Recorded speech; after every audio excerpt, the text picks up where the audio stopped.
everyone, it's Joe Schmmo. I'm back. I'm trying different intros till I find one that sticks, I guess. Joined with Cam this time, contains anime. Say hi, bud. Hey, what's up, guys? We're here to talk about stuff that can help you when you're at cons, aka merchandise, quality of figures, keep an eye out for the prices, price checking, etc., etc. We're talking about anime merchandise. I don't know why I'm doing all these exaggerate things to the camera that you won't see, but it's okay. So Cam, followers of your channel know you know a lot about figures, and you keep a nice eye on figures and what's the trade show called, or the yearly show? Oh, yeah, Wonderfest is twice a year. That's where a lot of the figure announcements are for us weebs. Okay, so and tell me, man, what should people look out for when it comes? We're just going straight into it, man. I got no news. I don't got anything for this. So jumping straight into it. What's a good key thing to look for when you're looking at figures? Like, what's the do's and the don'ts when it comes to figures? It's a hard question to unpack. Yeah, no, we were supposed to talk about something completely tonight, but everyone else didn't get on. So I'm sorry for throwing this out there. Yeah. Oh no, you're fine. It depends where you want to start, right? Like, because everybody has different tastes, not only in like series and stuff that they like, but also the type of not only figures, but merchandise and stuff that they like to collect. So everybody's looking for something different. I mean, obviously the go-to thing to watch out for is you always want to be looking for your authenticity stickers. Because you don't want to be buying bootlegs. But like, I've met people, in doing this whole figure YouTubing thing, whatever, I've met people that actually do like bootlegs and like go out of their way to buy them because they just want a representation of the character. They don't necessarily care about where it came from or whatever. So okay, it depends on the person, Mr. Joe Schmo, so it's hard for me to answer. Well, see, for me, I know that there's as you go up in price, the quality and all that stuff increases. So there's a difference between a $30 figure and a $150 figure, and I think that's basic to everyone. But it's what I know is that there are certain brands that will always make cheap ones, and there are certain brands that will only make high exclusive ones. Like Sega, right. They mass produce them, especially when it comes to Love Live and all this stuff. They mass produce the hell out of figures. And then you listed one of the high ones, the one that did the Hanamura, or the your two Madoka ones you recently did, or forget what kind Stronger did the two recent ones. Stronger. I think they usually would stick with the high quality ones.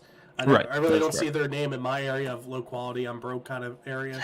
So yeah, they most companies, there's a few that cross over between both realms, but most will either stick to one or the other. The way that the community at least separates those is into like categories or whatever, and instead of being a price range, it gets separated into sort of either the type of figure that is or who makes it, etc. So like the cheaper figures, like the ones that you just mentioned, that like Sega and Band Presto and QuestQ and all sorts of people make, that usually range like $20 to $30, are called prize figures in the community, because you can usually get them from gotchas, right? Or most of them, or... right? They come from Crane Games and stuff in Japan, and then obviously we don't have access to that for the most part here in the US, so we end up buying them off the aftermarket or whatever. But yeah, that's usually the stuff that ranges from $20 to $30. You'll see a lot of it at conventions. It's really that's the kind of stuff that you have to look out for at conventions, because at least what I've found is everybody always talks about when you go to a convention that you have to deal with like the price hikes and stuff, because obviously you're at a venue or whatever. It's just like anything else, buying food at a con or whatever. Yeah. It's always $20 more expensive than it should be. But that's especially apparent with stuff like prize figures and like Nendoroids, which are something I guess that we can talk about in a minute. But the lower priced items like that, which are where most people sit for their price range. I mean, there's obviously no shame in buying prize figures or whatever. It just depends what you're into, but that's the sort of thing that will get their price risen the most because they know that the market for it is bigger than, like, if it's a $200 scale figure or whatever, they're probably not going to be upcharging you that much because the amount of people that are going to buy that are, fewer anyways, so they don't really gain anything from hiking the price. You see, so I've been thinking about it, and for me, I'm going to be downgrading or downsizing on my figures because I got a lot of the cheap ones, and I have a couple of the expensive ones. I got like a $75 and $100 one, but I want more of the more like pretty ones. Because I mean, yeah, trust me, I love Love Live and all this stuff, but I got a lot of the cheap ones, and I mean a lot. I mean, like in my room tour, they're like on the mantle. They're over there in my side room. They're like they're everywhere. So I'm going to downsize it. But if I were to if I would just had a regular budget of like $150 or something, what's the quality that you can like guarantee with like $150? With a price like that, you can get, like something that's immaculate. It doesn't. Price usually isn't the indicator. It's the company that makes the figure that is the biggest indicator, because there's plenty of figures that, their market price or whatever is going to be like $200, but they actually don't look very good because they're made by, a company that's either new or barely has some sort of some like quality control problems or whatever. Like, you can even, stepping outside of the anime figure realm, you can bring that to like anything else, right? Like, you can buy, a $30 Nendroid or whatever, which is super high quality and always painted really well, and there's rarely any mistakes. Or, you can go into Toys R Us and buy a $30 figure of Iron Man or whatever that looks like, a reskinned Barbie. So it's really all about the company that makes the figure, and everybody, like I said earlier, has their preferences, but there are a few like staples that I normally point people to if they're not super familiar with like the anime figure realm. Good Smile Company, which is they're the company that make the thing that I've mentioned a few times. They make the line of androids, which are they're a super deformed chibi version of characters that have like replaceable faceplates and extra parts and stuff. I'm sure anybody that's going to be watching this video probably already knows what an android is. I'm going to try and get it out there to help the new people too, man. Yeah, of course. Yeah, I'm all about that. Hold on. Getting parched. No, you're good. That's what's called editing, man. Right. Yeah. I don't do any of that. I don't know what that's like. But Good Smile Company also makes scale figures, which is that's what the figure community will refer to when you're talking about your higher priced figures. They're going to be called scaled figures because they all come in some sort of scale of the character. The most common being a 1/8 scale, which means it is 8 times smaller than that character would be if they were a real person. And they do size bigger than that. 1/7 scale is less common than 1/8, but still pretty common. And then there's certain companies that go all the way up to like a 1/4 scale, and they're absolutely gigantic because it's a fourth of a person. Yeah, it's huge. If you have several $1,000, you can even get 1/1 scale figures. Yeah. I know there's one of Rem kicking around, and there's one of Kato from Psychono. So, Jesus. If you got it's probably like $10,000-$12,000. And that's just to buy the figure. Can you imagine shipping that from Japan? No, I'm okay. I'm okay. I don't need that in my life. I understand the idea, but I'm okay. Hey, man, if I was a rich man, see me. You're not wrong. I mean, if we were rich, it wouldn't be a problem at that point then. I'd have like 2 of them. I'd have this sitting in the living room just, so I could put my coats on it. Yeah, there's a guy that I follow on Twitter. I can't remember his handle, otherwise I would give him the sick shout out, but he's obviously very well to do, and he has a bunch of those 1/1 scales. Oh, and, that must be nice. Might be creepy in the middle of the night, though. Just waking up with just the eyes right there. You run the line for sure. Like, is that too much? I'm very much of the opinion that, if it's something that you enjoy, who gives a shit? But that it is on a line there for sure. That's starting to hit that blurred line. But yeah, I did the same thing that you did, or I guess are doing. When I started collecting figures, it was like 4 years ago or something. The first figure that I ever bought was a Sega Love Live prize figure. So we have that in common. And like I said, there's nothing wrong with them. I think certain companies, especially like Sega and Ben Presto, actually do really good work. I have a couple of prize figures that I keep, like in my display case because I think they're so well done.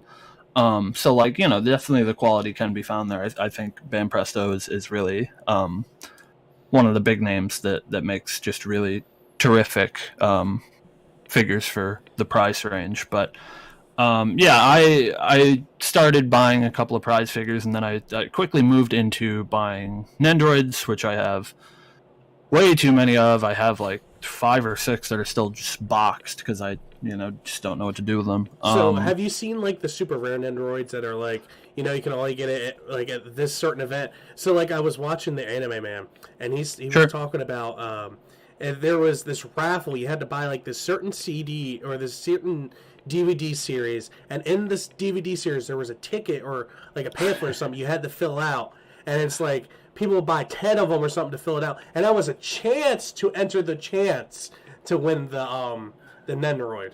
Right. And like, yeah, I personally think that sort of thing is really cool. I've always been a big fan of like limited edition goods that they don't reprint. Like obviously, well, I guess not obviously, but something that I don't collect so much that I know other people do is like Funko Pops. Which I know what you're talking about. Yep. Yeah, I have some problems with those, but like one thing that I do like about what Funko does is they do a lot of like convention exclusive stuff, and I always think that that's really cool. The problem with Nendroids is the way that Good Smile works is not really like they're not playing to support that kind of collector. So when an Nendroid is super rare like that, one of two things is going to happen, right? It's going to be, a super rare Nendroid, and it's going to cost you like $300-$400 to buy it. I know about a few of those. Don't really have any super rare ones in my collection that I can talk about. But so it's either going to stay, as that $200 or $300-$400 figure, or they're just going to reprint it out of nowhere. If it was an exclusive for something and they just decide that there's enough of a demand that they reprint it, and then you ended up spending $400 on this figure that is now, retail $40 or whatever, feels kind of bad. Like they did that with, people can correct me if I'm wrong, but I believe they did that with Ari from League of Legends, who was a super exclusive one. She's very hard to get your hands on. She was running like $300. And then I think it was last year that they put out another run. I could be wrong on that, but that sort of thing sort of happens a lot. But then there's a couple that just like we may never see again. Like there's a Neptune from Hyperdimension Neptunia, which you had to buy the 7th volume of the Blu-ray for the anime to get it. Jesus. And you just can't get it anymore. And she's like $300 and super hard to find. And I really wish I had one. Hey, let me know if you find one. I'll pay you $300 for it. All right. I'll keep an eye out. So, okay, let me give you a situation. We're going to just move on to general merchandise now. You're down on the floor. You're on the dealer's room floor. You get to this stand. You see these DVD sets, and you find the set you really want to buy. What do you do? Do you go price check? Do you get it? What do you do? I'm, despite what people might believe from watching my YouTube channel, youtube.com/containsAnime. I am actually very frugal when it comes to these things. Like when I'm at a convention, I will walk around the dealers hall and like, see something I like and then just like labor over it for like hours. I'm like, should I spend this money? I could get it elsewhere, but I could just buy it now. Like, usually this might be something that is just like me justifying it to myself, but obviously, like you said, I'll check what the price is. If I don't know already what the price is, which I would hope I would, I sort of pride myself on that sort of thing, but I'll make sure that the price is like reasonable, but then I have to factor in that, like, say I'm buying a piece of merch, right, that normally costs $30, and at the convention it's like $50. And then I have to think to myself, well, I would probably pay like $12 to $15 on shipping anyway. Mm-hmm.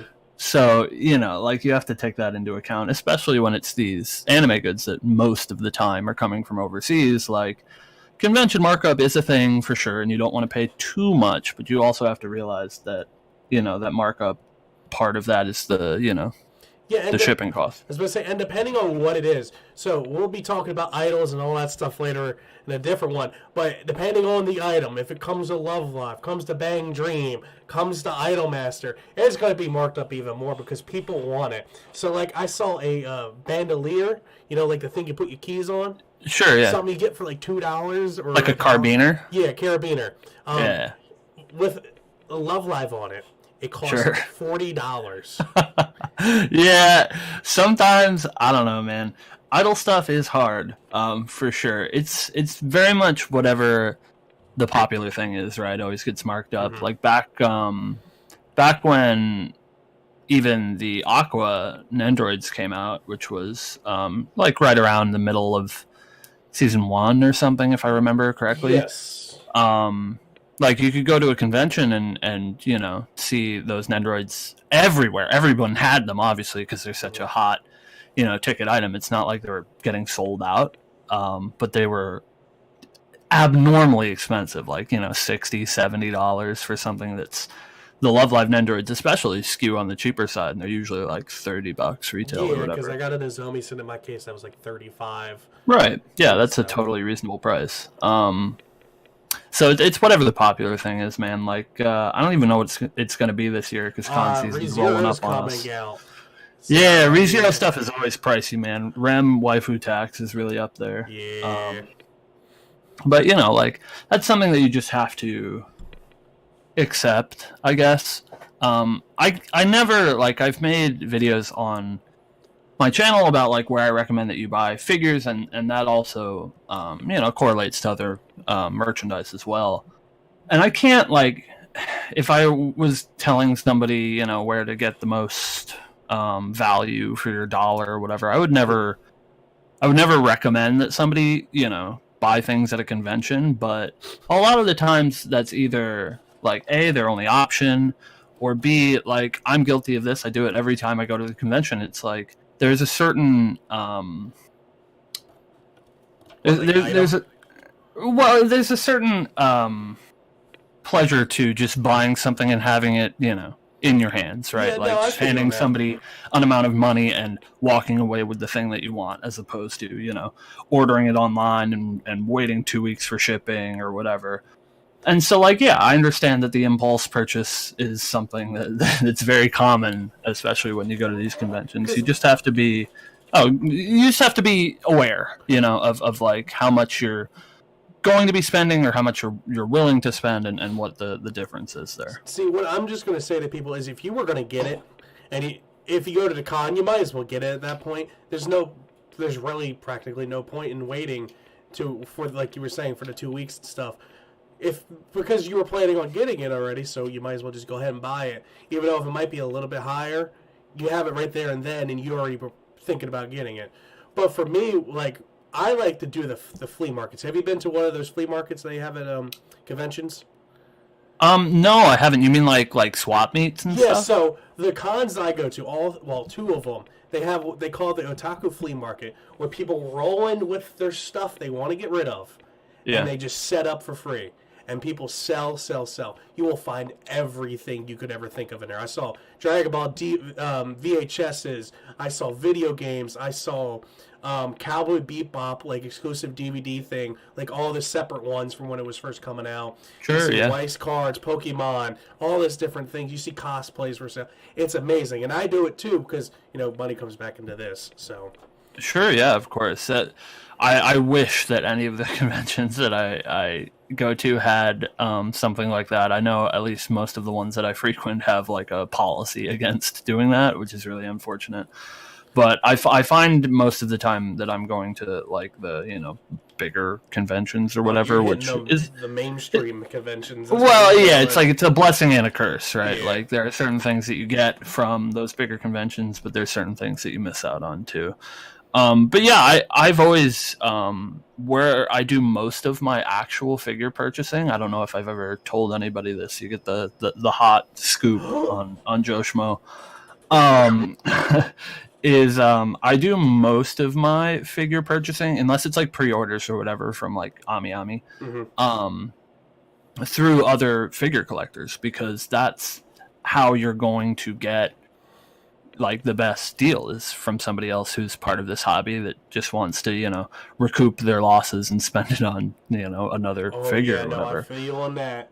I feel you on that. I don't know any of them, but besides you, I don't really know any. Well, Mr. Joe Schmo, let me tell you that the best way for you to get into contact with other people who collect figures and the like is through either the subreddit, which is r/anime figures, lovely people over there, or on the best website in the world, not sponsored, myfigurecollection. I think it's net. Yeah, myfigurecollection.net is it's like a tracker for like merchandise and stuff. You can add all of the stuff that you own just to keep track of it in case you forget, which I do. But also they have like a community ad system where people like post ads for stuff for sale. I'm gonna need constantly, links, just so you know, because I got some other people that are gonna need to know this. Oh yeah, for sure. I will send you a link to the website. You all can add me on my figure collection if you want. But yeah, I do a lot of purchases through there. Lovely people. It's there's some sort of risk to just sending a random person on the internet money and hoping that they ship you a figure or whatever. But I've done it dozens and dozens of times through the website, and I've never had any problems.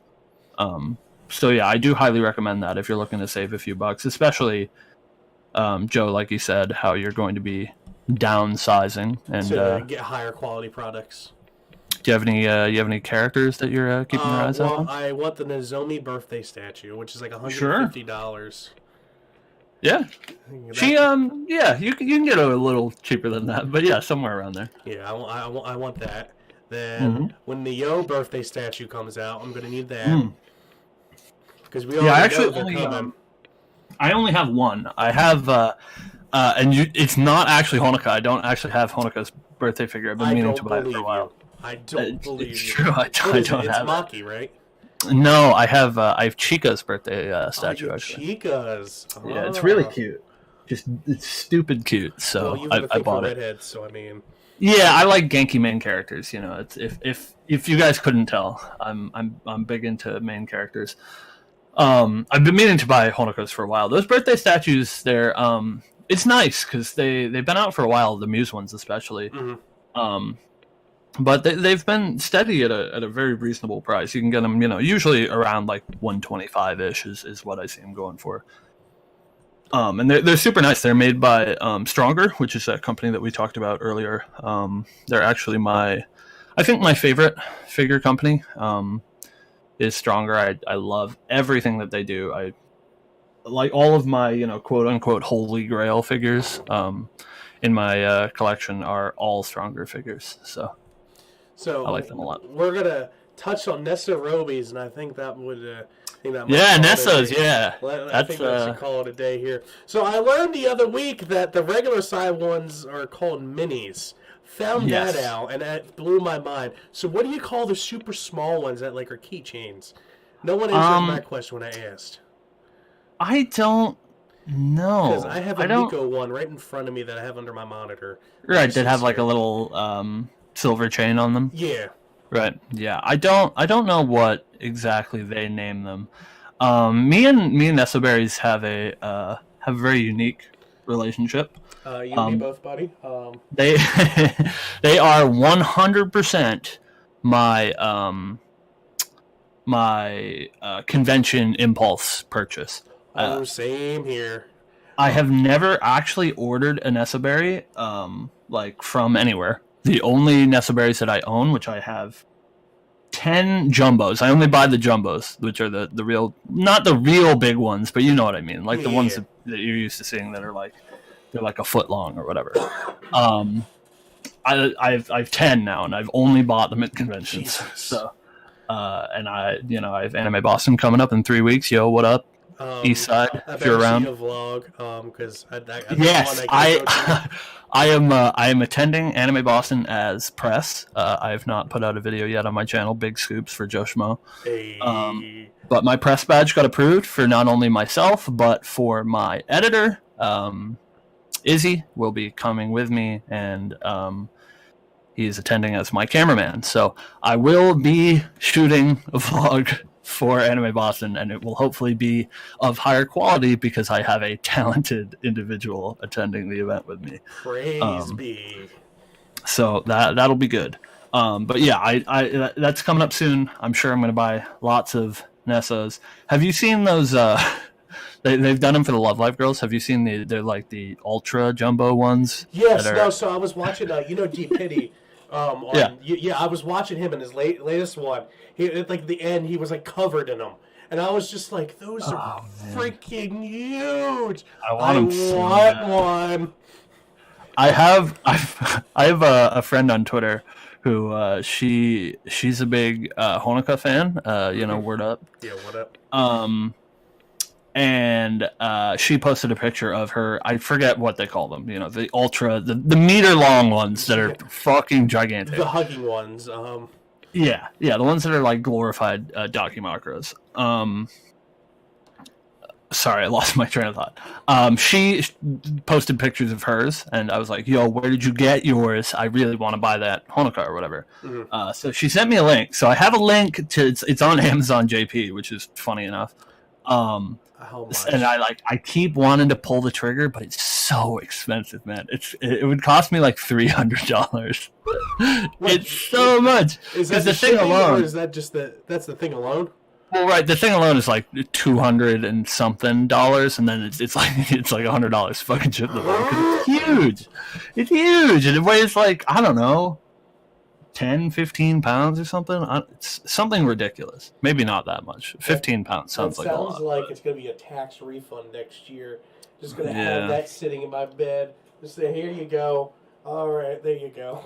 I would snap that off so fast. Like that's a great example of like, shipping being a real legitimate cost. Like if I ever saw any of them except for like Maki, whatever, we don't care about her. If I saw like any of them at a convention for, even like $250, $300, I would snap it up, dude. I'm keeping you to this word because I feel like Anime Boston might have one. And I wish. And you're just gonna be like, if they did it, we'll buy it. The Muse Girls are harder. We'll talk about this when we do the Idol show, probably. But I have like a real deep affection for some of the Muse Girls.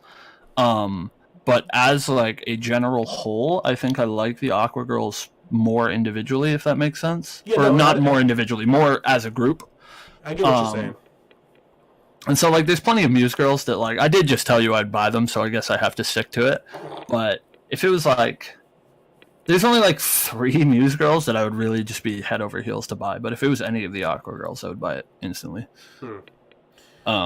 Yeah, they're super cute. Well, we'll save that for next time. Yeah, we'll save that for next time. Well, I'm sure there'll be lots of haymakers when we talk about there's going to be a lot of hate getting thrown around, I can already tell. Well, I think this might be a good stopping point. This was just a quick little thing. I'm going to spew out some last-minute notes. When you're going to conventions, always keep in mind that you don't have to buy everything the first day, because I made that mistake when I first went to my first ever con. I went and bought everything I saw on the spot. Yes, true, sometimes it's a good thing, but wait till the second day, or like later on in the evening on the second day, or even the third day. I would say, as someone myself who has gone to a convention as an exhibitor, like selling stuff, definitely wait until Sunday, because most people, even your big name whatevers, will probably be marking prices down. Bundle deals, blind bags, anything you can think of. Now, nobody wants to pack that shit up, Yeah, it's a different thing with the artist alley. We didn't talk about that because that's something too hard to even talk about because everyone's different. There's different styles. There's all that. That would be a different case of if you see it, get it, because they run out fast because they only do limited things. It might not even be there all the time. Sorry, I keep cutting you off. No, you're good. One thing we won't get too into it because Schmmo is very sick, so we don't want to keep him too long. But as far as Artist Alley goes, I would like Joe said, buy it as soon as you see it because there's definitely limited quantities, especially if it's a popular print. Like if you're buying Waifu of the Week or whatever. It's going to go quick if everybody else is trying to buy that. And also, for the love of God, do not, when you're down in the dealer's hall and you see something and you don't think the price is fair, feel free to heckle that person in the dealer's hall. Hey, can you give me X price? Because they're just selling merchandise. They don't give a shit, right? Never do that to an artist. Oh, for the love of God, no. Never try to heckle down on a price. Of somebody's art. I've seen people do it. It's absolutely disgusting. No, yeah, it's disgusting. It's insulting. Because, exactly. they're there to try and make a living off of what they do. And they're just like, not good enough. I need a lower price. No, you don't do that. So, moving on. Nesarobis, I would price check them, but like me and Cam, we have a problem. So we insta-buy. I got lucky with when I went to Triad, because the Stolfa Nesarobis, they're hard to come across at the moment. Yeah. And I got mine for $30, and they were supposed to sell for $60. And the husband made a mistake, so I'm okay. Shout outs to you, my dude. Otherwise, if you see merchandise, like I said, just wait till the third day. But if you start seeing like that merchandise start flying, I guess get in there and try to haggle. For me, I like to carry bags around, and a good example, Triad, Remery Zero bags. I saw one table selling them for $15. The person all the way up front was selling them for $40. So it's always good to look around before you buy too. Of course. That sickness is starting to get to me. Any other like last minute tips that might be helpful? Yeah, I mean it's hard. I don't want to be like shameless plugging or whatever. But if you guys are looking, where to buy figures specifically, or which figure series or whatever you think would be right for you, I have a couple of videos up on my channel that go into more detail, so I don't have to talk Joe's ear off here. But it's all about common sense, like make sure that you're not paying way too much at a convention. Make sure you know what you're buying. Like, you don't ever want to be the uninformed consumer. You always want to know what it is that you're looking for and what the going price for that thing is. And if you are confident, and, like you see a guy selling, I'm using Androids as an example a lot, but you see a guy selling an Android for way too much money. If you're confident, you say, hey, I know what this should be going for. Can we, lower the price a little bit or whatever? Most people will be reasonable. Yes. So I will back that up 100%, because that's how I got the Nozomi for $35 instead of $55. So don't be an asshole, but like be nice, be firm, courteous, confident. But yeah, that pretty much wraps it up. If you guys ever have more or questions or stuff, just put in the comments below. We'll gladly answer. I'll give personal experience, and so will Cam, and he's the more knowledgeable in this situation. But I just want to give my input, that kind of if you guys have any questions, leave them in the comments. I will stock this video and be sure to answer everything that I can. That's fine. I'm going to put this in every form I could possibly think of. So, there you go. Thank you all for stopping by. Hope this was helpful. If you got any suggestions for podcasts or any anime ideas, just drop it down below. I'll gladly take them, because I'm always in need of ideas. So remember, guys, like, comment, subscribe, and we'll see you all later.